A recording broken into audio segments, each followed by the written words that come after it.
Hi friends, ఈరోజు మన ప్రకృతి వ్యవసాయం చేసేటటువంటి వారి పొలాలలో ఏ విధంగా ఉండేది చూపించబోతున్నాను. ముఖ్యంగా ఈ ప్రకృతి వ్యవసాయంలో ప్రధానమైనటువంటి పాత్ర పోషించేది వానపాములు అన్నమాట. వానపాములు అలాగే ఈ నత్తల లాంటి రకరకాల జీవులు ఉంటాయి అన్నమాట. వాటిల్లో ఇలాంటివి నత్తలు అన్నమాట, చిన్న చిన్న గవ్వలు. ఇవి కెమికల్ ఫామ్లో చేసినటువంటి వారిలో ఒకటి కూడా కనపడదు అన్నమాట.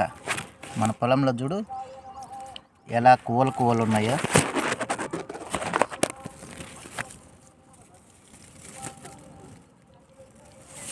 ఈ నత్తలు అన్నమాట చిన్న చిన్న గవ్వలు. ఇవి కెమికల్ వాడడం వల్ల ఇవి చనిపోతాయి ఆటోమేటిక్గా, భూమిలో సారం లేక కెమికల్ తట్టుకోలేక.